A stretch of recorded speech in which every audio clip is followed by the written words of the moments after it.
Well, good morning, CSC. How are we feeling? Are we aware? Are we awake? Are we alive? Yes, beautiful, beautiful. Well, I send love to each and every one of you from Pastor Yolanda. For those who don't know, she is recovering from surgery. She really wanted to be here today. But she sends love, she sends love, she sends love. She also appreciates, so many of you reached out to her this past week and sent her videos and messages. She so appreciated it, more than you could ever really know. So please, if you haven't done so, feel free to send her a message. She would love to hear from you.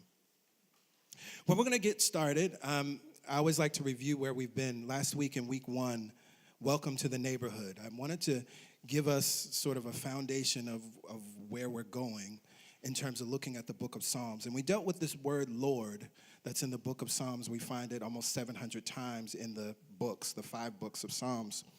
And what I talked about is that this word Lord, metaphysically and scientifically, is talking about consciousness. It's talking about where all life springs from. It's talking about the self-existing one. It's recognizing the fact that God is actually an action word or a verb. And there are 3 attributes that this thing, it's not material, which is important because it can become anything and everything. It is inherently creative, and it is inherently intelligent. And so we must understand that that's where we live, that's where we move, that's where we have our being. And so when you hear the psalmists, when you hear any of the writers of the Psalms speaking about Lord, they're talking about this aspect, this thing that is not material, inherently creative, and inherently intelligent. So now that we've been welcomed to the neighborhood, now that we've found out where the good restaurants are, now that we've met our neighbors, now that we know about which schools to attend and which not to attend, it's time to find out how to become law-abiding citizens. Because we recognize that we live in this wonderful place and we want to make use of this beautiful neighborhood. Yes?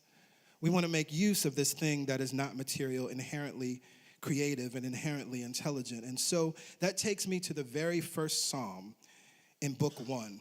Now, in the King James Version, we hear it this way, and I'm just going to read the first verse from the King James Version. Blessed is the man that walketh not in the counsel of the ungodly, nor stand in the way of sinners, nor sitteth in the seat of the scornful. Now, there's a problem, of course, with the King James Version because it is, first of all, it has a patriarchal bent, right? We hear blessed is the man, which would then imply that women can't be blessed, right? And so this is one of the reasons why we use the New Revised Standard Version, because it actually uses more inclusive language. It also better translates many of those words. So hearing that first verse again, and I'll keep reading from the New Revised Standard Version, happy are those who do not follow the advice of the wicked, or take the path that sinners tread, or sit in the seat of scoffers. But their delight is in the law of the Lord, and on his law they meditate day and night. They are like trees planted by streams of water, which yield their fruit in its season, and their leaves do not wither. In all they do, they prosper. So there's a couple things language-wise that we see that the New Revised Standard Version gives us, which is beautiful. Instead of the word blessed, it uses the word happy. This is a teaching all by itself. Because, see, so often we hear, oh, how are you doing? Oh, I'm blessed and highly favored. I'm blessed. And the problem with that is it actually implies some kind of exclusivity, right? It implies some kind of specialness. It implies that God is shining on me, but not everybody else. But actually what the word is, the translation, is happy. And I'm wondering if we can start something here at CSC that when somebody says, hey, how are you doing? You say, oh, I'm happy. And if you can't say that, then that means you need to check in with yourself about what you're thinking about life. Because we recognize that happiness is really a choice. It's something that we can all access. I'm happy. But then here in this text, it's saying that the people that are happy, those, it's inclusive, it doesn't say male or female, those, anyone. Happy are those who do not follow the advice of the wicked or take the path that sinners tread. So this is where we need to go back to a few weeks ago, where the message that I delivered was a sinner's prayer. And we broke down and looked at what the sin really means. Sin, that word, it just simply means to miss the mark, right? The Greek word there. And so we recognize that what is being said here by the psalmist is, happy are those that do not follow the advice of the wicked or take the path that sinners tread. And the wicked, metaphysically, or the path that the sinners tread, are those that are believing thoughts that are not true.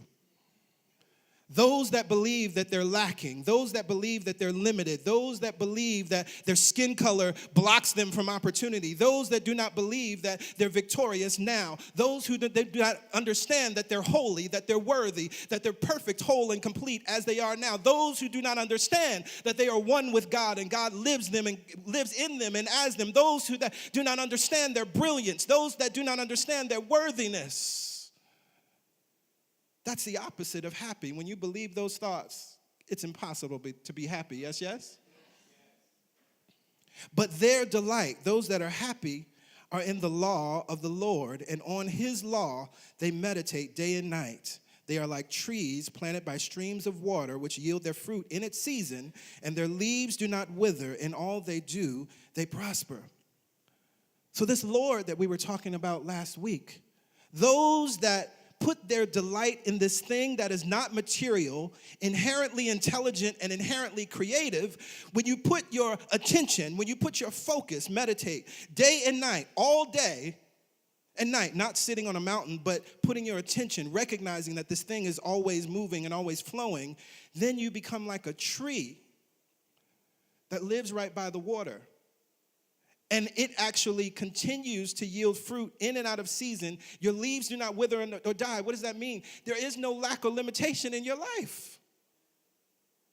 It means that everywhere you go and everything you do, you just see growth. You just see prosperity. And you're not tripping when it doesn't look like that right away, because you recognize that you are connected like a tree planted by rivers of water to this thing that's inherently intelligent and inherently creative. So when it looks like there's not a way, its inherent intelligence and creativity will provide the way. When it looks like you can't get through, its inherent creativity and inherent intelligence will bring that through. Yes, yes? And so, in order for us to become law-abiding citizens, there are three things that we need to do. We need to believe, we need to trust, and we need to demonstrate. In order to be happy, in order to be like this person that the psalmist says we can yield fruit in our season, and our leaves do not wither, and all we do, we prosper, first we have to believe. And here's the thing, you don't need any help with that. What we need to do is begin to believe constructively versus destructively. Some years back, I preached a message, Inverted Faith. It was during our Walking Without Fear series, recognizing that fear and faith are the same thing. Fear and faith are the same thing. Fear is just faith turned the other way, right? I love how Bob Proctor says it. He says that faith and fear both demand you believe in something you cannot see.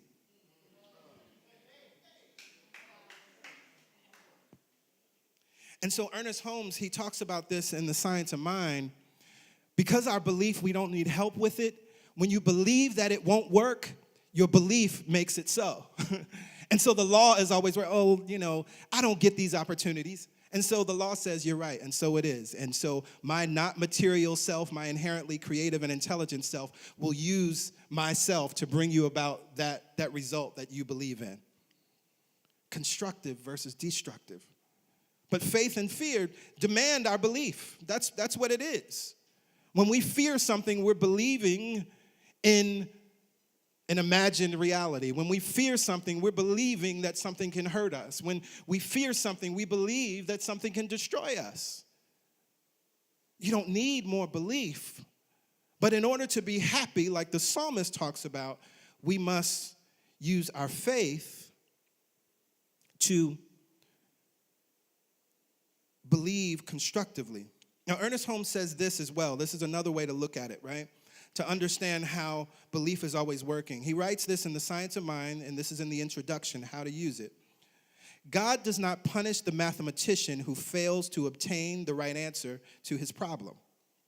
The thought of the unsolved problem does punish him until he applies the right principle and thus secures the desired result. Do you see that? And this is how we're talking about science. We're talking about law. Because we're talking about law, if you are a mathematician trying to solve a problem, God is not saying, oh, you idiot, you dummy, you can't solve this problem. You just simply haven't applied the right methods or the right formula in order to solve that problem. It doesn't mean that it's not possible. But until you have applied the right formula, or in the case of our life, until we apply faith versus fear, then we're going to get a result that feels punishing. Not that God is punishing us, but it's the result of what we're believing. Do we understand that? And so then he goes on, he says, thus sin and punishment, righteousness and salvation are logical reactions of the universe to the life of the individual. So in order to be happy, like the psalmist writes, we have to first believe, but we must believe constructively. The next thing that we must do is we must trust. We must trust that this law that, again, as the text says, our delight is in the law, and on this law we meditate day and night. And this law is not material, inherently creative, and inherently intelligent. We must trust that this law is always working. We're kind of keeping with the same theme. This means that we cannot rely on our five senses. Our five senses only tell us maybe half of the story. Most of the time, like 2% of the story. There's something larger going on. You got to consider your vantage point, right? Your vantage point, you can't see all the things that are happening on this planet right now. Even as we're in this building, which is about 70,000 plus square feet, think about all the things that are happening in this building right now that we're not aware of, but it's happening. And based on your vantage point, you're like, no, nobody's in the bathroom, but you're not in the bathroom. You have no awareness of what's going on in the bathroom. No, nobody's on the third floor. You're here in the basement. How can you tell me what's going on the third floor? But I can trust this source, this law that's always working. Although I'm not on the third floor with the law and it's operating, I recognize that there is a third floor and there is a law, there is a force, there is a God, there is a vibration, there is a good that is operating on my behalf at all times. That requires trust. And that trust is really faith. Now, so often people say, oh, I need more faith. I need more faith. Not true. What we need to do is strengthen our faith, and that's a different thing. Let's look at this, right? The human body.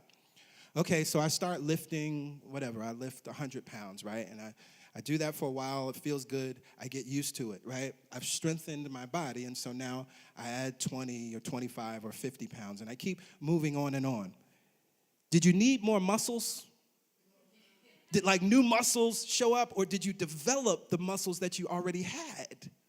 Did you strengthen the muscles that you already had? That's what's happening. And so when we say, I need more faith, it's like you as a human being saying, I need more muscles. That's not what happens. That's not what happens. You just simply strengthen and build up the existing muscles that you have. The great athletic gods do not come down from the sky and endow you with bigger muscles. That's not what happens. Similarly, the great God that lives within you is not endowing you with more faith, but your life is supporting you and strengthening the faith muscles that you already possess. Do you hear that? And so Ernest Holmes writes again in The Science of Mind and How to Use It, and I encourage you to go to this this week because it's beautiful. It's the fourth part of the introduction in The Science of Mind, How to Use It, how to use this law. If we properly understood, we would be able to remove false conditions as easily as Jesus did. He knew, but our faith is weak. We must strengthen it, and we can. And so then the question becomes, well, how do we do that? We're believing, we're trusting, and then we got to demonstrate. We talked about the 4 T's class, which is beginning again at the end of the month, and this is a lot of what this class is about. We demonstrate through an experiment. We make it safe. But what I recognize is that we must eventually make conscious use of this belief and of this faith, Emily Cady in Lessons in Truth, she writes this, and I love this. Beloved, that which you so earnestly desire will never be found by your seeking it through the mental side alone, any more than it has been heretofore been found through the emotional side alone. Intuition and intellect are meant to travel together. Intuition always holding the reins to guide intellect. One of the issues we come to within this beautiful new thought movement of ours, this beautiful new thought philosophy of ours, is there's a lot of information. We have a lot of books, yes, yes. We've read everybody from Marianne Williamson to Eckhart Tolle to Reverend Michael Beckwith to Iyanla Vanzant to Louise Hay, and we go on and on and on, and our libraries are full, and Science of Mind and the Course of Miracles and Pam Groud, and our libraries are full, and they are full, and they are full. And still your life ain't changed.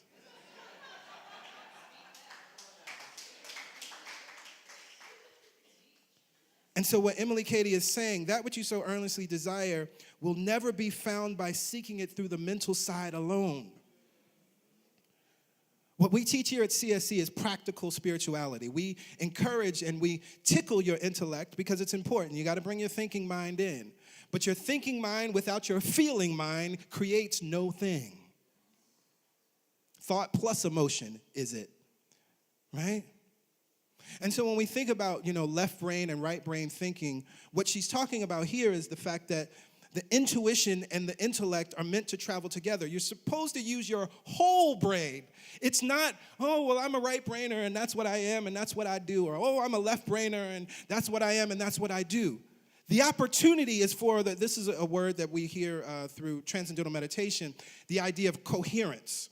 Or anyone that studies the brain and studies how meditation affects the brain, what happens with meditation techniques that have been found to be most beneficial is you can see through the brain scans what's called coherence, that the four lobes of the brain are all talking to each other and acting in one accord. That is how genius comes. That is how these new ideas come. That is how you begin to live your life in such a more profound way. It's not about living left versus right or right versus left. And so whichever pathway you come to, and this is why our service is designed in a very specific way, head and heart. Because maybe some days it's through the heart opening. The song just opens you up. Right? And so your feeling nature is just really strong. But now then your mental nature can receive the word or receive the instruction or receive the thought that you need to receive. Sometimes it's just the intellect. Last week it was all about science, right? And that felt really good as we talked about quantum theory. And so out of that, then that created an emotional response. And so as Emily Cady is saying, the intuition and intellect are meant to travel together. But here's what's beautiful. Intuition always holding the reins to guide intellect. What this means is when we're talking about living according to our five senses, that's not how we're designed to live. We're actually designed to live from the sixth sense, and the sixth sense then informs the five senses. There's an interesting phenomenon when we look at some of the differences between the masculine and feminine. And it's funny to me because it happens to me all the time. So Allison Armstrong, who's a relationship teacher that I love, she talks about the fact that the feminine has diffuse awareness, meaning that the feminine sees everything that's happening all the time. And so women, what life can feel like many times is that everything is screaming at you. And you don't know what to address or accomplish first, right? That's diffuse awareness. The masculine is single focus.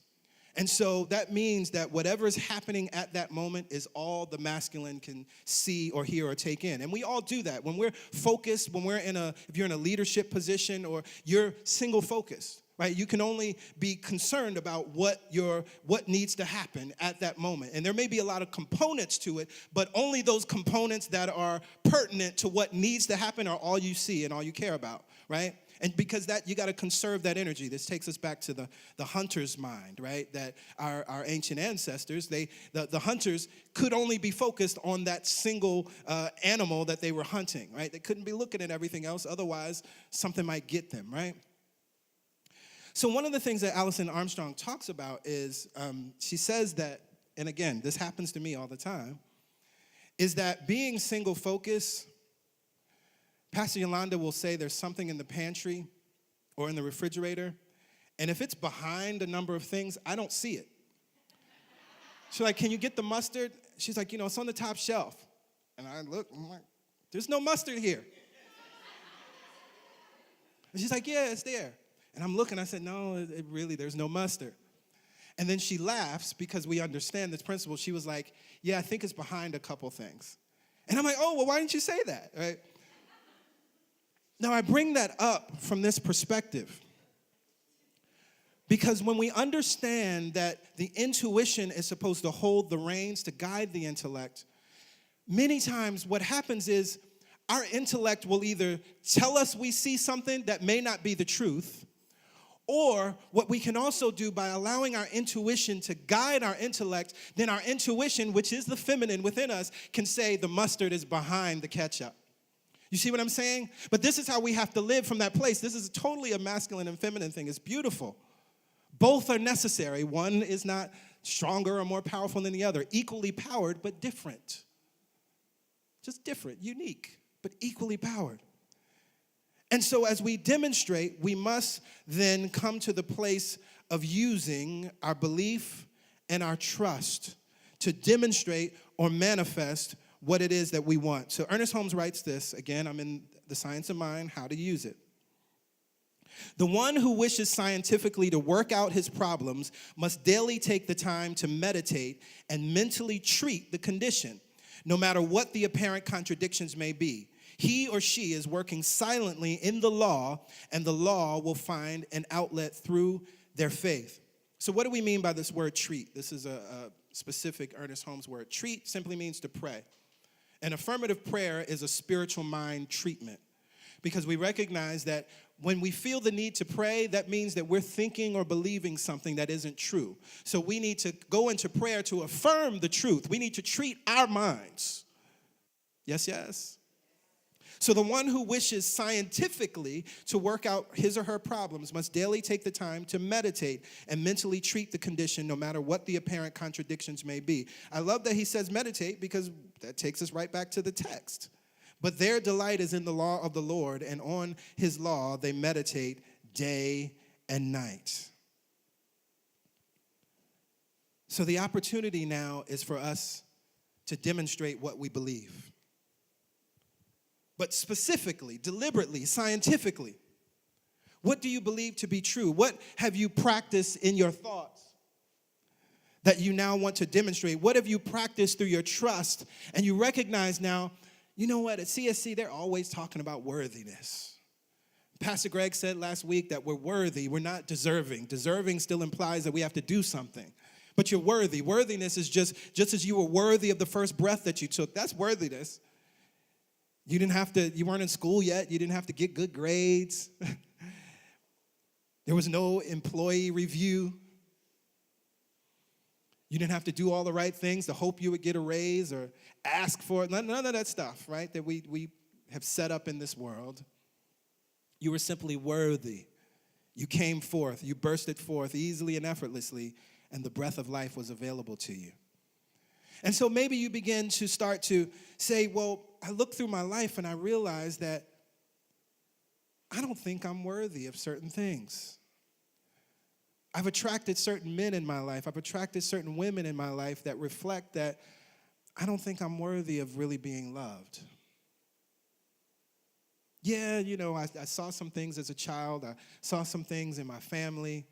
And that implanted ideas in my mind. And so out of my belief, the law worked with me and gave me experiences that didn't feel good, gave me experiences that I realized I don't want to experience anymore. And so I'm willing to take the time to affirm my worthiness. I'm willing to believe that I am worthy. If I have to sing Holy Beauty Worthy every day, all day, every morning, If I have to do, as we do in the 4Ts class, 100 times in the morning and 100 times in the evening, we affirm, I am prosperous. Maybe you affirm, I am worthy. I look at myself in the mirror every morning. I am worthy. I am worthy. I am worthy. I am worthy. I am worthy. I am so worthy. I am worthy. I am worthy. I am worthy. I am worthy. But we don't stop there, because he talks about treating. He talks about using affirmative prayer. If you want to learn the 5 steps of affirmative prayer, go to Prayer is Your Superpower, a message we preached in the very first year. And then listen out for the next Prayer Champion class. I am worthy, I am worthy, I am so worthy. I am worthy because worthiness dwells within me. I am just as worthy as the mountains and worthy as the sun. I am just as worthy as the stars, the twinkle in the stars, the way in which that we marvel at the stars, so the universe marvels back at me. I am worthy. When I feel the breeze that is flying through the beautiful green trees, I realize that they are waving in praise to my worthiness. I am so worthy. I recognize that I am worthy to be whatever I want. I am worthy to do whatever I want. I am worthy to have whatever I want. I recognize my inherent worthiness. Just as I did not have to prove my worthiness for this breath, so I do not have to prove my worthiness for the love that I desire. Just as I did not have to prove my worthiness for gravity to hold me firmly upon this ground, so I do not have to prove my worthiness for the finances that I desire. Just as I did not have to prove my worthiness for blood to flow through my veins easily and effortlessly, and for my heart to beat on time and on beat over and over and over and over and over again, so I do not have to prove my worthiness to have the career that I desire, to create the business that I want to create. As surely as that idea has come to me, so everything that is needed for this idea to come forth easily and effortlessly shall also come. I am worthy of it.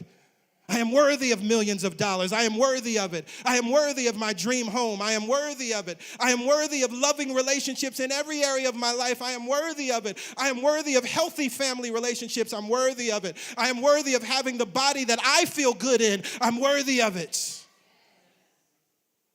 You begin to affirm that and meditate on it day and night.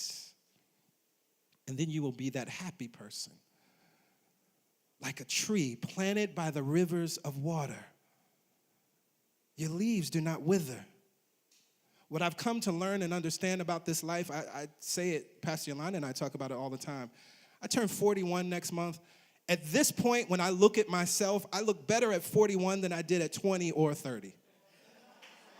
Your leaves will not wither. The thing about the spiritual life, why? Because see, your body, and I talked about this a couple weeks but your body responds to your thoughts. And so if you are constantly holding loving thoughts and constantly holding thoughts of worthiness and constantly holding thoughts that you matter and constantly holding thoughts of your prosperity, your body begins to respond. Your cells listen to you. That's principle. And that is what the scripture is speaking about when it says your leaves will not wither and you'll continue to yield fruit in your season. In all you do, you prosper in body and mind. So I want to leave you with this last thing that Ernest Holmes writes. Again, this is in The Science of Mind, the 4th part of the introduction, how to use it. This law is the law which puts the act into action. It is the invisible actor working through us to will and to do. We should work not with anxiety, but with expectancy, not by coercion, but with conviction, not through compulsion, but in a state of conscious recognition and receptivity. We should not have to drive or push, but we must accept and believe. We should then leave everything to the law, expecting a full and complete proof of our faith. We shall not be disappointed nor chagrined, for the law is our faithful servant. The law, the Lord, serves you. It serves your belief and your trust.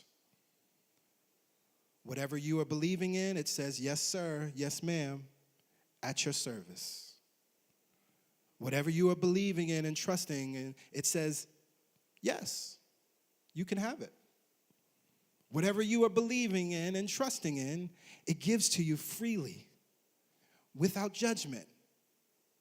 Unfortunately, that includes when we're holding lack thoughts. Unfortunately, that includes when we're holding thoughts of unworthiness. And let me say this, and then we'll close. Because that could be a fear message right there. Oh, no. Oh, no. This morning, I criticized my body. What's going to happen? Right? No. Right? First of all, we have a buffer of time. Right? It's beautiful. If you remember, there's that scene in The Secret where I think the guy thinks of an elephant, and the elephant appears in the room. And they were talking about this idea, the principle that actually we have to build momentum around the thought. As Reverend Michael loves to say, it's our chronic thoughts and our chronic habits. And so this is where meditation is awesome, because then we get to hear what we're really thinking. So often we're just moving around in the world, thinking all of these things and not aware of the thoughts that we're thinking that aren't serving us. And so many times when someone comes to meditation for the first time, it can be scary because they're finally hearing all of these thoughts. They're finally realizing they were sitting in the seat of the scornful and hearing the counsel of the ungodly, all the things that are untrue about their life. But then once you recognize it, all you have to do is think a new thought. But you must put the same amount of energy and effort into thinking this new thought as you did the old thought. Because see, that's the other thing we do. I think in 4Ts we were talking about this. You know, we remember prayers like it doesn't work out for me. We can affirm that all the time. We can affirm and pray instinctively, oh, money doesn't grow on trees. Money does grow on trees. I affirm it. I affirm it because if I believe the opposite, I'm closing myself off. Now, that can look a bunch of different ways. Somebody could give me a money tree next month for my birthday, right? And then money grows on trees as far as I'm concerned, right? I'm not worried about how it's going to happen, because, see, that's where we get ourselves. Well, Pastor Greg, you know that money is not going to grow on an oak tree. Okay, but there are other hows. There are infinite hows. See, this is where our intellect gets us in trouble. Overthinking. But we begin to affirm this new thought, and then building up our belief around that thought, and building up our trust in that thought, so that we can demonstrate what we want. And then out of demonstration, because life happens beautifully through our experience. Once we've experienced a miracle, once we've experienced this scientific principle that I thought this thought, I held it in mind, and I have the experience, well, now you've strengthened your faith. And so now you can apply that strength to some other bigger situation, because we live from faith to faith to faith to faith. And eventually you will be like Jesus said, where you can speak to that mountain and say, mountain, be moved. Because you spoke to those hills, those little mole hills and little ant hills, those moved. You've built up your faith, and now you can say, the mountain, disappear. You have no power here. It's like in The Wizard of Oz, when Glinda speaks to the witch. She's like, be gone. You have no power here. That's what she was doing. She was speaking to that. You have no power here. She laughed at her. We get to be like Glinda the good. Yes, yes? Let's stand.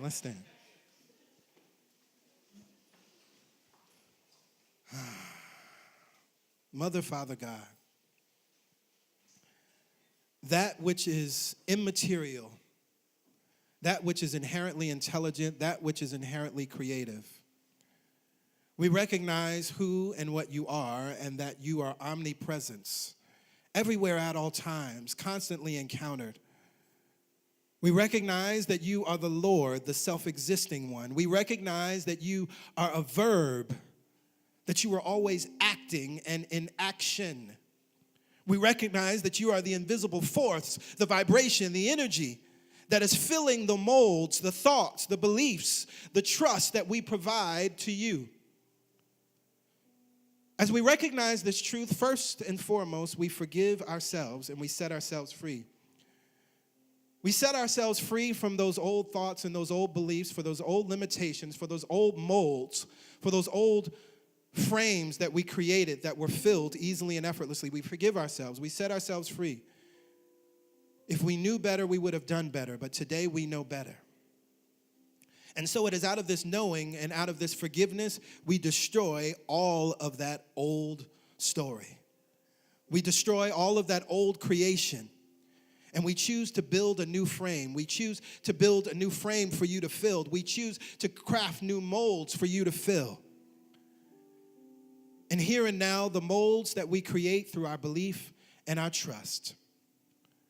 We create the mold of our worthiness. We declare, I am worthy. We create the mold of our prosperity, and we declare and decree right now, I am prosperous. We create the mold of our wholeness and holiness, and we declare that I am whole and I am holy. We create the mold of our divinity, recognizing that we are one with you and you live through, in, and as us, that we are actually the activity of God, and we say, I am divine. We affirm this truth, and we know it is absolutely true. We know that we are never alone, and so we affirm this truth through this mold that we're creating, and we say now, I am not alone. I am supported. I am supported by life. I am supported by God. I am supported by good. I am supported by new ideas. I am supported by a genius mind. I am supported by an intelligent mind. I am supported by a creative mind. I am supported as I move through this situation. I am supported as I stand in the middle of this problem. I am supported because I know that life is here right now. I am supported. I am supported. I am supported. We create the mold here and now of our perfect health. And we say that we have a perfect body. We are experiencing perfect health now in body and mind. We create this mold now, and we let you fill it through our belief and through our trust. We are choosing to believe from the place of faith and no longer choosing to believe from the place of fear. As we create these new molds, we recognize that we may have to deny some situations. And so we call on our superpower of denial and we say, I am not broken. I am not broken. We say that I am not that story. I am not my family's story. I am not that old story that said that we would never amount to anything. I am not that old story that said that the people that grew up where I grew up don't succeed. I am not that old story. I am not that old story that says that because the color of my skin or the size of my body or how tall or how short I am that I can't succeed. I am not that story. We may need to deny some things.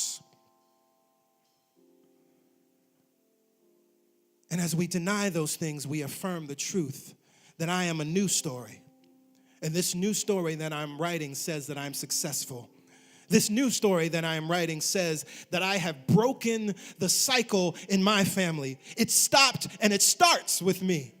The old cycle stopped and now the new cycle begins through me.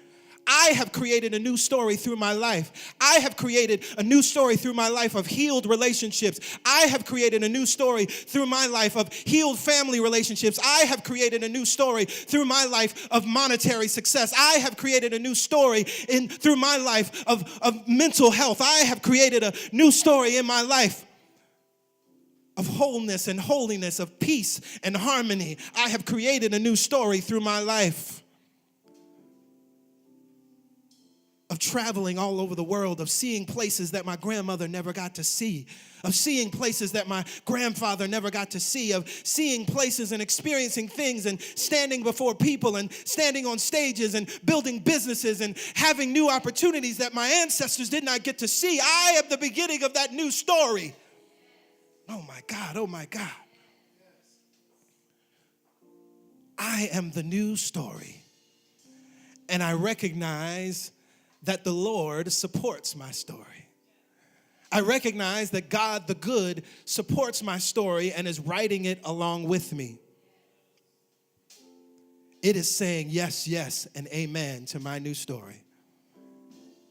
And so as I recognize that I have the support of the entire universe with me, behind me, above me, below me, and all around me, I walk forth in victory now. I walk forward in this day as a king and as a queen. We walk forth in this day now, recognizing the support that we have as a happy people. We walk forth. As a happy people, we walk forth knowing that there is a force behind us, ushering us into good. As we know that this force is with us, it is with much joy and much thanksgiving and expectancy that we say amen, ashe, and so it is. And so it is. Thank you, God.